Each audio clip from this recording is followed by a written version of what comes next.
Hey, this is Dara Connolly, your daring speaker coach who dares you to speak on stage with confidence. And in today's tip, you're going to learn which techniques help you look more confident as a speaker. Let's do it.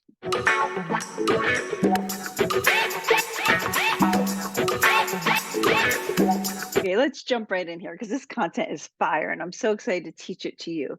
Research has showed that people who form impressions about a leader's competence can do it in as little as half a minute.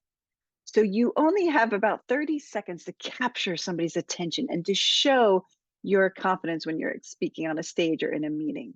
So within those seconds, I'm going to teach you exactly what you need to do because within seconds, people will determine whether or not you're trustworthy, whether or not they should listen to you, and certainly whether or not they should do business with you.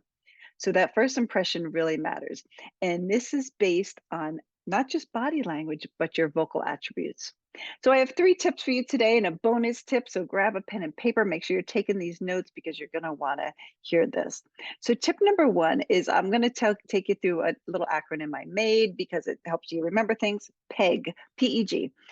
PEG stands for posture. We're going to start with the P first. Be open. Show your arms. Show your body. Confident people keep their arms uncrossed, they keep their palms up or open, and they avoid any barriers between them and their audience.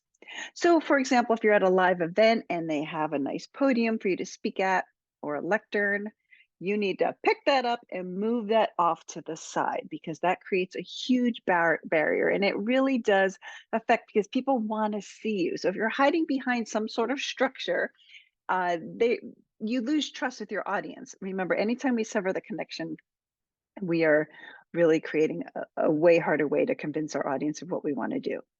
If you have a laptop in front of you because you're working with a PowerPoint or some slides, that laptop is a barrier. Make sure, again, it's off the side. You can use a clicker. They have great handheld clickers today. They're very small. Let me see if I can find mine. The one I use even comes in this little pouch. It's sleek. It's right in your pocket. Nobody knows you're using it. Size of a pencil, okay? This is, just so you know, if you want this one, this is called the Dino. We got it at dinofire.com, but you can probably find cheaper ones on Amazon as well. But do not have anything that obstructs you between you and the audience. So P is your posture, open posture, and we want to be able to see that posture. Speakers who speak with their hands are generally more trusted.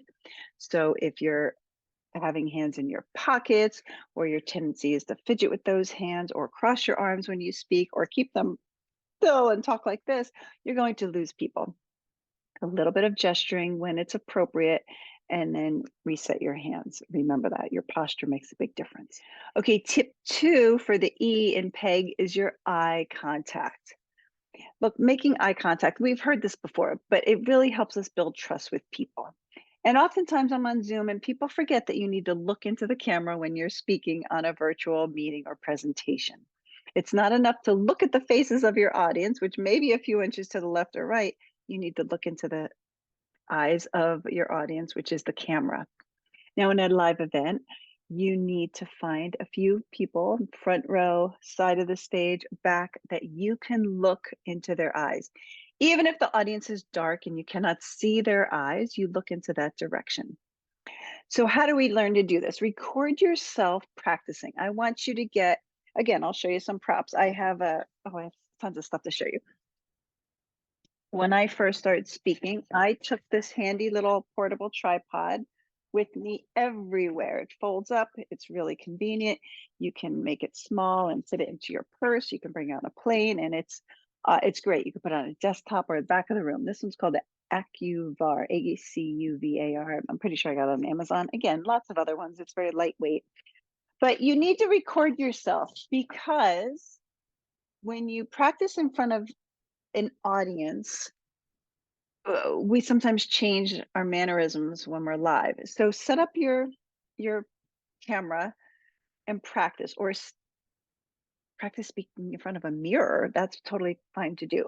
But when you record it, you now have to take the next step to watch it. Sit through a few minutes of your presentation, or better yet, the whole thing, and watch it. Do you tend to turn your head to look at your slides? or you rifling through your papers. Every time you do that, you're severing the connection with the audience. So I want you to keep count of how many times you pull away from the audience and see if you can make that 0. So we practice it, we record, we practice it again. And every time you do this, you are reinforcing the habit of looking into people's eyes and making eye contact. So less time looking at the slides because you should know your presentation well enough that you don't have to turn your head. And if you're not sure if it's on the right slide, you have your laptop facing you so you can kind of take a peek there. But never turn your head and never turn your back to the audience. That's really disrespectful. So we want more eye contact and time to engage with the audience. So this is important. We rehearse it until we have our eyes on the audience and we have that down cold. And so as you rehearse things, it'll help you memorize what you want to say, how you want to tell your stories. So there's no need to kind of look at your notes because you already have it up here.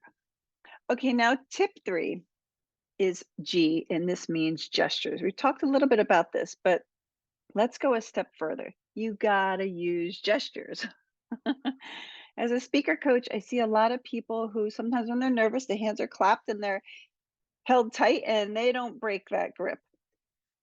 Well, I want you to just realize that we feel things more than we hear things. We feel your energy. So, how do we feel what you're saying is by you emphasizing with your gestures. So you can describe something. It was giant, or it's just a little bit of time that we're going to spend together today. Like you don't be afraid to show your hands. Body language experts have watched tons of expert speakers like Brene Brown. I'm sure you've heard of her, Tony Robbins. And what they found is that these speakers know to bring their hands to their heart when they're sharing something personal or personal story. Or your gestures may also not only include that, but it's going to emphasize your feelings. So when you're discussing something, let the gestures help emphasize the words. We all know actions speak louder than words. This is the same thing. Gestures speak louder than words. So you want to invite your audience to engage with you on a deeper level and be more interested in what you're offering and really pay attention. You got to use your hands. It- the whole point of us speaking is to teach our audience something and to get them to feel something like some kind of transformation. Maybe they have an aha moment, or it's a or oh wow, I never thought of it like that. They become a little bit more inquisitive, or maybe they even cry. We want our audience to feel something, and when they do, they will listen more. And when they listen more, they will invest in you and follow you on your path of wherever you're taking them. It's very hard to trust and feel connected to somebody who's speaking like this, or hands are down the whole time because that's not natural. Think about it. Socially, if you're at a restaurant and you're telling a story with your friends, you're using your hands. Or even if you're having coffee. Oh my gosh, I can't wait to tell you this. You are going to love this story. We use our hands. So why is it change when you become a speaker on stage? Don't lose that. Let that show. Okay. Very rarely do I see somebody who's using their hands so much that I have to help pull them in. It's usually the opposite. Most people aren't using them enough. So take this really seriously because it will help you connect when you're trying to emphasize that feeling in your audience, and that's how we get them to engage. Before I tell you my bonus tip for today, you know what to do. Don't forget to hit that subscribe button and also check out DaraConnollyCLUB because I have lots of new content that I'm adding to that below. The link is below, DaraConnollyCLUB. So I want to take a moment to talk about how to sound confident. We've all heard of avoid the filler words, the ums, likes, you knows, but so yes, I need you to do that. And every speaker does need to practice eliminate them to sound a little bit more poised and so they know what they're talking about. When you are, again, beginning to speak, turn on that video or turn on your microphone on your phone You don't even need to have the video on, and just listen to the way you're speaking. Record yourself, play it back. So your goal is to gain awareness of how often you are drifting away from your speech and using a filler word. Instead of using those words, can you develop a smooth, natural pause? Example, if I often say, I have a great story to tell you. You're going to love it. Oh, you got to listen to this. You've heard that phrase 3 times now, and it distracts from the message. So you would write down 3 times I said, And when you catch yourself, right? This is a little game just for you. You don't have to tell anybody. This is for you and your phone alone. Catch yourself how many times you're doing it. You're going to say the same sentence, but with silence, omitting the filler word, to master the art of the pause. And most people use these filler words because they're afraid of silence. They're thinking of what to say. Maybe they forgot the next line or the next transition. And instead it's, close your mouth, look at the audience, smile, and pause. Because similarly to gestures, that pause pulls people in and they want to get to know you. They want to listen a little bit harder. But again, we do this casually. We can listen when our friend is talking. We can pay attention to what's going on around us and just noticing and observing. So, why is it different on the stage? You need to take the same elements that you use in everyday life. You do this all day long, whether you're in a coffee shop or you're in a meeting, you know how to use your hands. You know how to listen, pay attention, and pause. So you bring that to the stage, it's the same thing. Oh, I forgot what to say next. Hold the pause. And then when it pops in your head, I want to share with you something. And you go right into it. And when you keep your mouth closed, those filler words will go away because they're only there because your mouth is open and the sound comes out. Little speaker trick. The last bonus tip, since there's 3, is I want you to vary your pace a little bit. Sometimes we talk too fast, sometimes we talk too slow. And if you listen to audiobooks or any recording of someone reading something, a moderate pace is about 150 words per minute. It's pretty fast. Think about that. It's slow enough to be understood, but fast enough to keep you engaged and interested in what's coming next. That's what an audiobook is doing, and that has lots of people listening to it. That's about the pace you want to go. And in fact, most speakers, TEDx speakers, for example, tend to even go a little faster, about 163 words per minute. So that's a real sweet spot. That doesn't mean you add more content because you're going to rush through it and speak so fast that nobody understood what you said.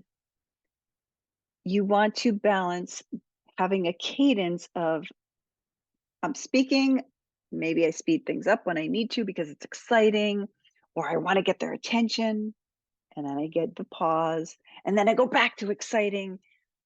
When you practice this, it'll happen a little bit more easier. But the trick is here, the best speakers speed up a little bit more, okay? 220 words per minute. And the reason why I'm telling you these numbers is just if you feel like playing with it, you get out your phone, hit record for 1 minute, tell a story. And listen to how many words you can say in that 1 minute. Because if there's too much downtime and too much pausing, you lose people. And I know I've done this. I've been guilty of this. I've been on stage and I've even forgotten some things I wanted to say. And there's this long, pregnant pause. And I don't like it. I wish I didn't do that. And then there's other times I'll talk so fast that I sever the connection with the audience. I'm human. We're not perfect. But as we practice, we get better at this. Embellish your story, or there's a detail that you want the audience to remember and keep listeners engaged. You accentuate the message by building up the momentum before it. I cannot wait to share with you this bonus tip that's going to change your life of how you can speak on stage. Then you add the pause. Are you ready? And you look at your audience. Pause.